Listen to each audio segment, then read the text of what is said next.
Welcome to Hot Kitchens. Today we're coming live from the Scavolini showroom in SoHo, where we will be interviewing Mr. Daniele Busca, the creative director of Scavolini. But before we do that, let's do some cooking.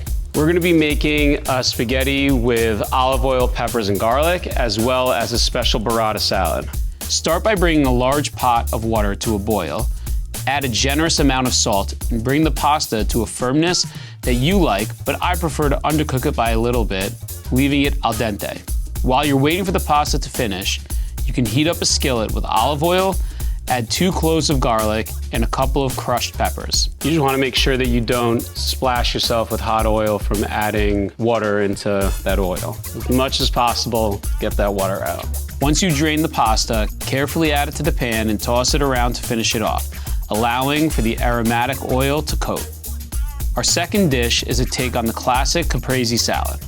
Normally made with tomatoes, mozzarella, and basil, we are going to add some peaches.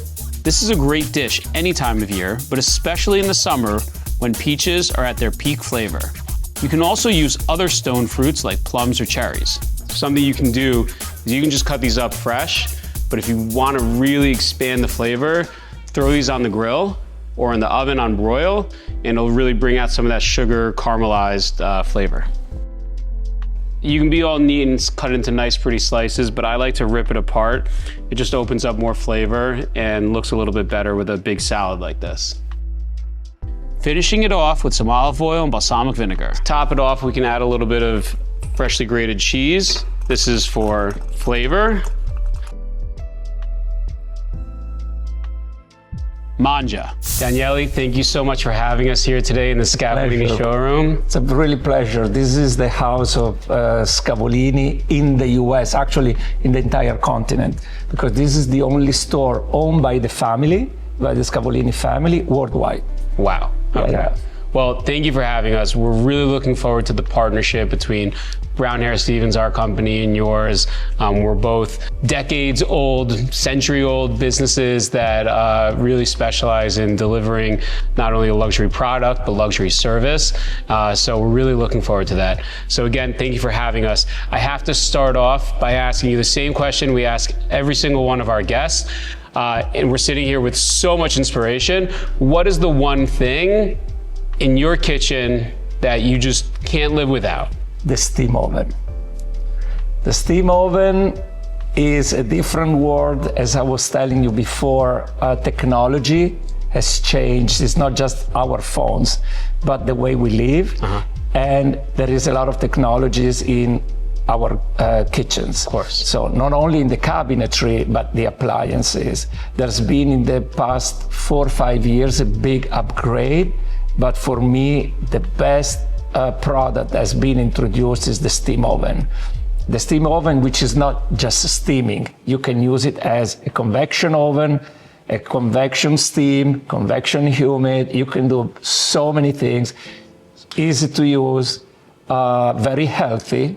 So you can reheat. That was how everything started. You can reheat, of course, not in few seconds, but in, let's say, at the most 5 minutes, a meal, and it tastes and the texture is exactly as if it was cooked at that moment.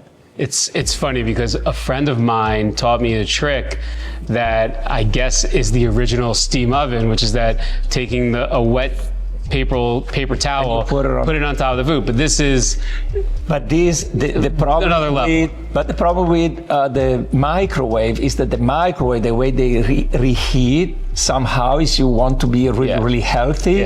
Change the composition of the food, the chemicals, the chemicals. So you just need, if you are pay attention to that. This is great. That's the way to go. The only thing that you can do in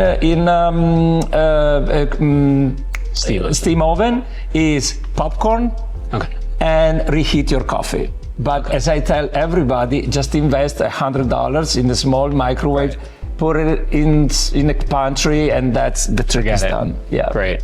Tell us just a little bit about the history of Scavolini and kind of how you guys became the global leader in just this modular kitchen, customization. Well, Scavolini is 65 years old company. Mr. Walter Scavolini, which officially is retired, but of course is all the owner of a company goes every day to the factory just to check what's going on in there. We are talking about a large factory, okay? And the company is owned by 100% by the family. So the family is involved in all the managing of the company. It is a company, as I said all the time, we are talking about industry applied to carpentry. So that's why technologies. And Mr. Walter Scavolini, of course, this is the philosophy of the company, has been always intrigued since we started this company with new materials, new technology, how to do things differently. And now we are ahead of everybody in terms of how to build the cabinetry, the way we store the cabinetry, and the quality control, because of course the more technology you introduce, of course there are 600 people working in the company, so it's not just machinery, but the machinery guarantee you a standard quality. We have a lab in the company that tests all the product that we use, every material. We have certification, so we are certified as 100% made in Italy. We are the first brand in our business that has been awarded by the Ministry of the Industry as an historic brand. So that's something that is very important. Of course, there is the pride of a family that carry their name and they want to be, and they are always been known for this type of, this ethic in how to run the business. And of course, as I said, new technologies, and most of all, there is something that I always tell because I really love it. When the company grew really exponentially in the 80s, 90s, Mr. Scavolini is not shy to say, oh, but we were poor. There was no waste. Why now that we are rich, there's all this waste around it? And from that thought, they started the reconversion of all the production. So now we are ahead of everybody in terms of sustainability in the product that we use and how we build our product. And that's, of course, is something that we explain all the time. The quality is not only what you see, but also what is inside. So for example, we use the least amount of glues, and now we have a machinery which is large like this showroom that does edge bending in paneling, and the edge bending basically is made using a laser, so it melts the edges and you don't see anything, and the amount of glue is nothing. Wow. So that's part of the quality. There are no emission. Formaldehyde, there's almost zero formaldehyde emission. Wow. Yeah, that's interesting. Amazing. So I just had the pleasure of cooking in your showroom in this beautiful kitchen. I'm not going to welcome anyone else to do that because I want to be the only person who did it here. Okay, you have exclusivity. I'm exclusive. Yeah. So I'll have to come back and do some more. But I had the pleasure of cooking in this kitchen. It's amazing. It's honestly, it's perfect. Everything is where kind of I needed it to be. I'm able to turn around. Tell me about this, because you were saying there's something special about this kitchen. So this was a special collaboration with Carlo Cracco, which is one of the most renowned chefs in Italy. Is kind of a master chef. He has his own program on TV. But the collaboration was really interesting because he wanted to create a residential kitchen with all the features that a chefs need in his restaurants. And so that's why, for example, the handles, you say, a chef needs handle. When we cook, our hands are, dirty. And so we need just to grab and open a drawer easily. And then there are features like this, organized wall at the back that you can personalize. You can have anything that you need. And all so this moves around. Moves around. You can use any type of finish. So you can have the same finish of the door, of the cabinet, or you can have a stone, like the stone that you are using for the countertop. It's and size customized. In height, even the lines can be customized in the height that you need, and then of course you can have the lighting. It's all personalized, which is what at the end we called the mass customization. So an industry that works on the carpentry, so with all making everything like perfect, right, with a quality standard all the time. But then also you have the capability, because the technology, to customize at one point that there's no kitchen like another. Like, they're all different because the finishes, the dimension. So of course there are some limitations, but I say always that we can customize maybe 95% of the cabinetry that we have. There are some limitations when you have all those pull-out system that comes in fixed sizes, and that's one of the small limitation. But I would say being in New York has been a big training for us, because we are dealing with new buildings and pre-war buildings. So we are working on both sides, on renovations and on new buildings. And so we can really, that for us was a big exercise.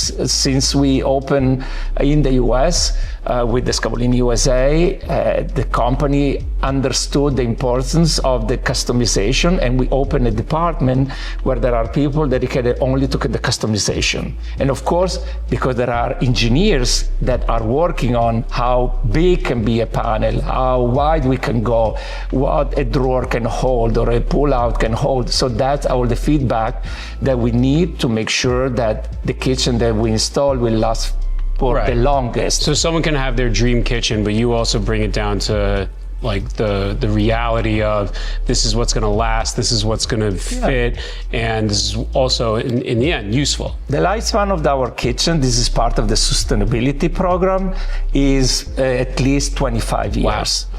And I don't think anything lasts 25 years anymore. There's the client that called and said, "Oh, I need a new pool. But the kitchen is 30 years old." And always I said, "Well, in 30 years you change at least 10 cars. So it's time to change the kitchen." The response is always, and they can call from anywhere in the US, "Oh, but the kitchen looks new." And so it's a good thing, because we gotta find new customers all the time. But maybe after 30 years, especially for the technology. Right, of course. Tell me about your role as the creative director here. What does that mean, and where do you get involved in the process? I try to translate the aesthetic and the needs of this market to the Italian offices, to the Italian design offices, but also who build the cabinetry. So as I always said, remember, I know that Italians are known for the design, for the style, but there are some aesthetic that are different. Right. What for me is contemporary in here is perceived as too much, or in here what they say is contemporary, for me is more like transitional. Right. Okay, so this translation is very important. That was a big exercise, and also what people really need in here, and why some features are so important. And that's the connection. I'm kind of a bridge. I always say, guys, remember, there's been always an ocean between Europe and the US, and that over time, changed the way we build our, art and traditions, or also tradition in building stuff. Yeah. Kitchen, cars, anything. And that's the role they really have with Italy. Then in here, this is a hub for all our dealers that we have around the US, in Canada, also in South America, so they come to see how our kitchens are translated for the American market. That's super important, because this showroom, we change every year at least 1, 2, 3 kitchens, and we change it because we have new finishes, new feature, new lighting system that we need to show, but they are all made for this market, based on the experience in the residential and in the multi-unit division. And that's how we build our tradition in making the kitchen for the US, and also how to connect with this audience and with the architects. We have great minds, and their vision, we need somehow to translate this vision to the company and create kitchen that are familiar. They can sound so right away, something that they like because the finish or the counter. There are some details that look so. They say, "Oh, why this is such important?" Right. Because this is the way we need it. Right. It's not another way. This is the way. Right. So that's how the function, my role in here, even for the images, what we have to show, what is important, the importance of storage. But in here is also very important for the Europeans, the fact that it is the efficiency of the storage. It doesn't matter, you can have a gigantic pantry, but if this pantry is not organized the way European knows, but you know why we are ahead maybe with the technology? Because I tell always, in Italy we cook, right, but our kitchens are small. So this small kitchen must be efficient in the way they work and in the way they can store anything, pots and pans and foods. So that's how it's kind of an educational that we do both ways, in the US and to Italy. So the pantries, that's like they say, oh my God, well, what about this pantry? I said, no, pantries are important because there is a lot of stuff that we need to store, and the storage is key. But of course we can provide an efficient storage. So for example, you don't see doors in this kitchen because what we use only pull-outs and drawers and big basket that pull out, because of course it's more efficient. Right. Nothing gets hidden behind, nothing gets lost. Everything is in front of you. And that's one of the key of the efficiency of the kitchens. We were talking earlier about something called utility. Yes. Your company is on the cutting edge of sustainability. Tell me about what utility is.